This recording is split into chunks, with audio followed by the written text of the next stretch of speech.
할렐루야, 하나님을 찬양합니다. 복된 주일, 오늘은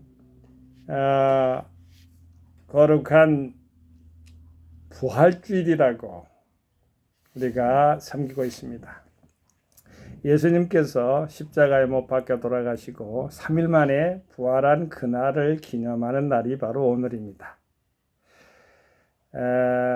칼빈 선생님 같은 경우는 모든 절기는 폐해졌다고도 말씀하셨고, 찰스 스펄전 목사님은 우리가 잘 알죠. 찰스 스펄전 설교의 대가, 그분은 이렇게 그 목사님 말씀하셨습니다.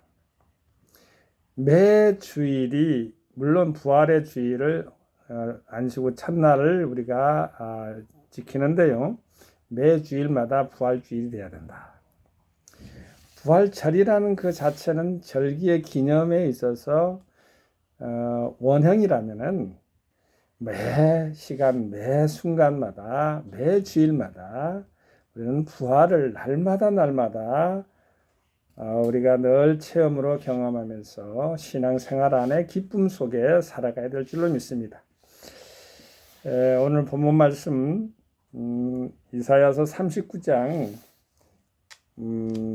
8주를 제가 봉독하고 선교적인 영상, 그 대화로 이어가겠습니다. 히스기야가 이사야에게 이르되 당신의 이른바 여호와의 말씀이 좋소이다. 또 가로되 나의 생전에는 평안과 견고함이 있으리로다 하니라. 아멘. 벚꽃이 하얗게 피었습니다. 개나리꽃도 이렇게 색깔이 있죠. 이 색깔처럼 노랗게 피었습니다. 마스크처럼 하얀 벚꽃 생각하면서 향기가 지금도 이렇게 남아 있습니다. 오늘 거리를 예배를 드리고 나서 거리를 이렇게 한 바퀴 돌았습니다. 그런데 반월동이라고 하는데 여기는 건건동입니다. 거리마다 벚꽃이 만개와 있습니다. 벚꽃나무를 보면 평상시에는 까매하고 죽은 나무 같죠. 그런데 4월, 그것도 이렇게 부활의 계절, 부활절이 들어있는 그 계절에 또 이렇게 딱 맞게 흰 벚꽃이 만개하는 걸 보면은 죽은 듯 하나 죽은 것 같지 않는, 그리고 죽었다고 볼 수도 없는 그런 생명의 씨앗이 있기 때문에 살아나는구나 생각해 보았습니다. 어떤 분이 그래요. 어떤 계기가 돼가지고 신앙생활을 안 하려고, 죽었으면 죽었지 살았으면 살았지 이거 둘 중도 아무것도 모르기 때문에 죽을 둥 살둥 그런 말도 씁니다만은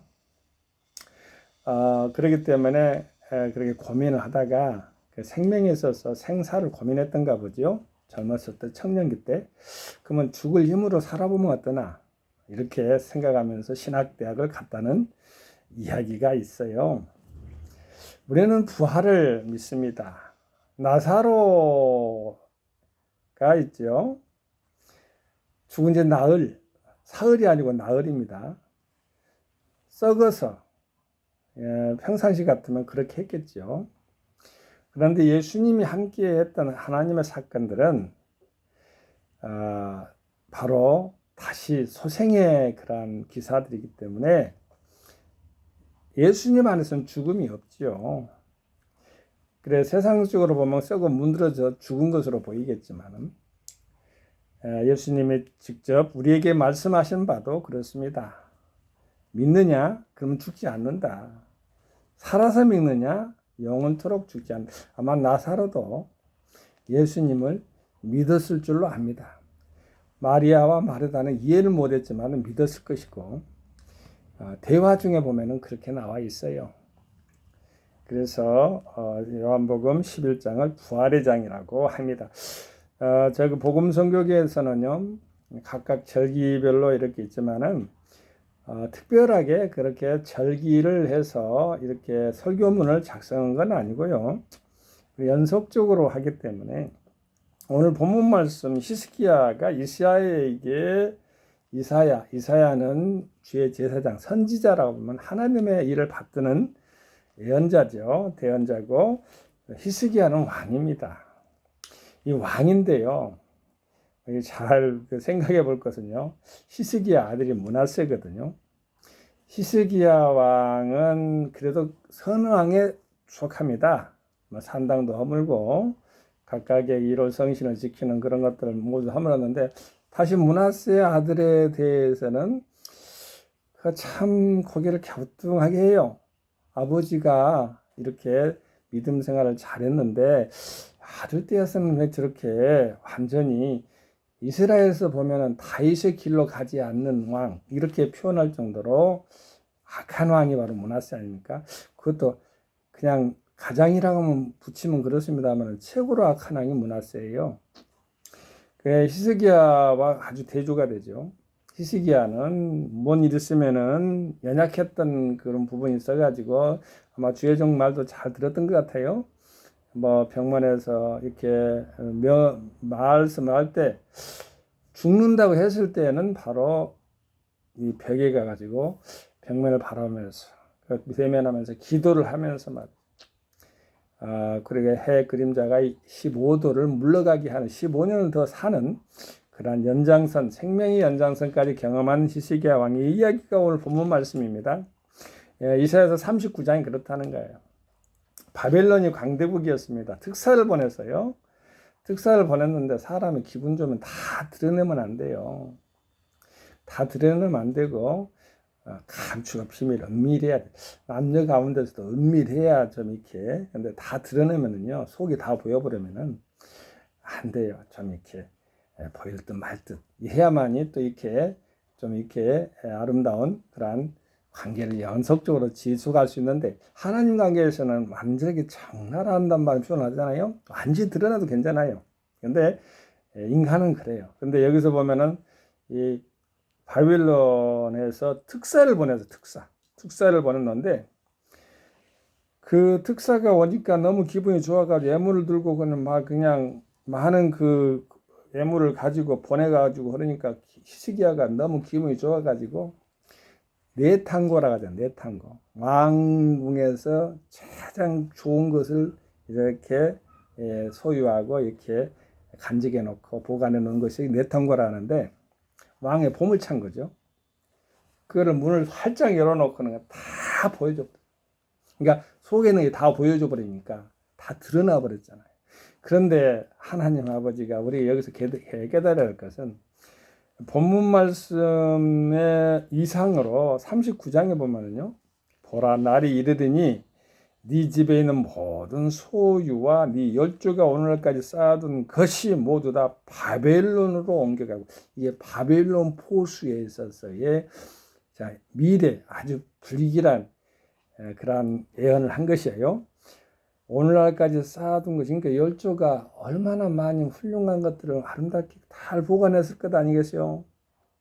선한 왕도 있고 물론 악한 왕도 있습니다만은 다윗 때부터 쭉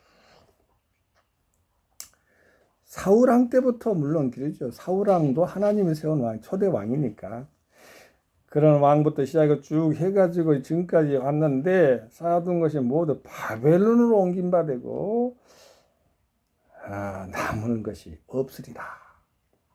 남을 것이 하나도 남긴 거 없이 다 가져간다는 것은 뭐예요? 예루살렘 성이 초토화된다는 거. 바벨론은 다 바벨론 포수. 근데 보니까 그림을 보니까요. 바벨론 포로 갈 때는 이렇게 두루미처럼 묶어가지고요. 아무튼 발도 묶고 손도 묶고 해서 이렇게 걸어가는 그 사진이 있더라고요. 그렇게 되는 것을 들었던 히스기야가 예언자 이사야에게 한 말이 좀 과간이 아니에요. 우리가 이해를 여기서 요청하는 부분이 있는데요. 당신이라고 써버려요. 아마 기분이 나빠서 그랬을까요? 주의 종 그렇게 해도 부족할 건데 주의 종님 할 건 그렇고 주의 종 해도 부족할 건데 주의 사자님 이렇게 해도 되겠고 어쨌든 그래야 되는데 여기 보면 히스기야가 이사야에게 이르되 당신의 이른바 격이 있죠. 극존칭일 수도 있어요. 당신이니까 이게 대통령 미국에는 유라고 하잖아요. 대통령도 프레지던트도 유라고 해버려요. 어떤 대통령이든 간에 유로 통하는데, 그래서 당신이 나왔어요. 그 기록이 된 걸 어떻게 합니까만 우리가 들을 때 뉘앙스가 참 안 좋습니다. 하나님의 사자해도 그렇게 상관없는데 당신의 이른바, 또 이른바라겠어요. 여호와 하나님하고 히스기야하고 다른 사람입니까? 아니죠. 꼭 어찌 보면 타자의 입장에서 낯선 그런 언어를 사용하고 있는 거죠. 이른바 여호와의 말씀이 좋소이다. 이 여호와의 말씀이 좋소이다, 그 말은 이제 맞아요. 하나님 말씀 무조건 아멘이니까. 선한 말만 했지 악한 말이 없어. 하나님 안에서는 교훈과 책망과 발해가 교육하게 유익하다는 건데, 교훈도 좋고 책망도 좋고 쟁벌에 대한 이야기도 좋고 다 좋은 이야기야. 성경에 다 기록되었다고 보면 돼요. 그걸 가지고 반면교사로 삼아가지고 나쁜 것은 잘라버리고 악은 모양도 버려버려야겠으니까 잘라버리고, 선한 것은 취합해서 자기 것으로 만들고, 자기 것에 이입을 시켜야 되죠. 자기 이입을 잘 시켜야 됩니다. 그래서 자기화되고 해서 내면 경건 영성이 세워지고, 그것이 바로 하나님과의 수직적인 관계예요. 그리고 성교 영성으로 이웃을 내 몸처럼 사랑하는 것을 나가면은 하나님이 그 십자형의 영성으로 하나님이 기뻐하실 것으로 믿습니다. 여기가 첫 번째인데, 이해를 우리가 요청할 것은요, 여러분과 함께 대화니까 이사야에게 주의종에게 이르되 당신의 이른바, 당신도 그러고 이른바도 그랬다고 내가 그랬지요. 가장 친밀한 사람이 낯선 언어를 쓸 때 조금 좀 이렇게 거리감이 생긴 것처럼 이렇게 보이죠. 가다가 이렇게 자연스럽게 이렇게 대화가 이어져야 되는데, 부쩍 튀어나오는 그런 이방인처럼 이렇게 대화체를 쓰고 있습니다. 아마 평상시에 히스기야의 마음이 이랬는지는 또 모를 일이죠. 우리는 그렇게 돼서는 안 되고요. 주의 종을 사랑하되 그까지 존경하면서 사랑해. 미룰 필요는 없어요. 하나님 말씀에는 존경하면서 따르는 것이고, 존경하면서 서로가 이해하면서 섬기는 것이지, 믿음의 대상은 오직 주 하나님뿐이 없어요. 그런다고 해서 주의 종들을 믿지 않고 이렇게 한다고 해서 어떻게 보면은 다른 차원에서 생각하지 마세요. 오직 하나님 외에는 믿음의 대상, 신앙의 대상이 따로 없다는 것만, 모든 건 피조물이고 다 하나님을 향해서 질서 있게 세워진 그런 제도의 그런 것도 존경을 해야 된다는 것을 말씀드리는 것입니다. 또 가로되 또 두 번째 말을 합니다. 나의 이제 자기 자랑인지 자기 단정인지, 자기 자랑은 아니고 자기 단정적인 이야기를 합니다. 뭐라고 하냐면요, 나의 생전에는 평안과 견고함이 있으리로다 하니라. 누구한테 한 말이에요? 이사야 선지자한테 말하는 거예요. 왕이 선지자에게 말할 수는 있어요. 그런데요, 결론적으로 말씀드리면 평안이나 견고함을 이야기할 분은 주의 종이 하는 거예요. 예언자, 선지자, 이사야 선지자라고 하니까 대언자 하든 하나님의 말씀을 선포자잖아요. 그런데 여기서 이사야 선지자가 말해야 될 것을 히스기야가 말하고 있다는 것이에요. 가만히 보면은요, 히스기야의 내면 세계를 다 이렇게 현미경처럼 다 이렇게 들어가다 볼 수가 있는데요. 그래서 그의 아들인 므낫세 그 행적을 보면은 사신 우상을 섬기고 점성술을 하고 다윗의 길에서 떠나서 악한 길을 서고, 성경에 나오는 거 읽어보기도 부끄러워요. 낯도 부끄러워. 그런데 아버지는 그걸 다 치웠는데 아들은 또 세워놨어요. 그러니까 아들과 아버지의 관계 속에서 아버지는 그렇게 했을지라도 바르게 똑바로 하지 않았다는 것이 증명되지 않겠는가. 열매가 결실이 그 뿌리를 갖다가 증명하니까요. 제가 너무 깊게 나가고 너무 나갔나요? 하지만 우리는 생각해 볼 것은 있습니다. 성경상에 보면은 심는 대로 거두는데 그 뿌리를 보면은 그 열매는 알 수가 있으니까요. 히스기야가 뿌리라면 므낫세는 열매예요. 그러나 히스기야가 다 나쁘다는 것은 아니에요.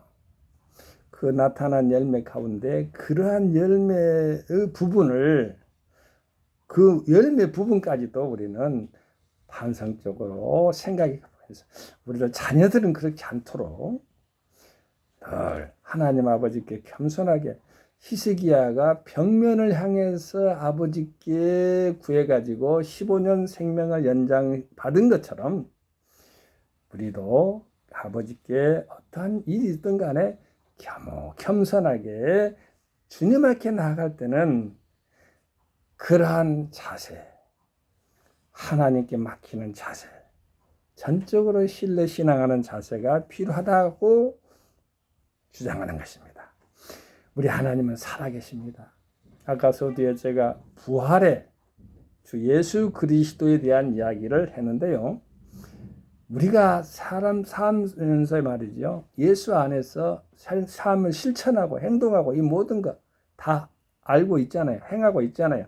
그것이 바로 부활의 실천적인 행동이라는 것을 믿고 감사하게 되고 예수를 증거하는 것 자체가 부활을 증거하는 것이니까 하나님께 영광 돌리는 종과 여러분이 되기를 주 예수님 이름으로 축원을 드립니다. 할렐루야. 성교 샬롬. 아멘.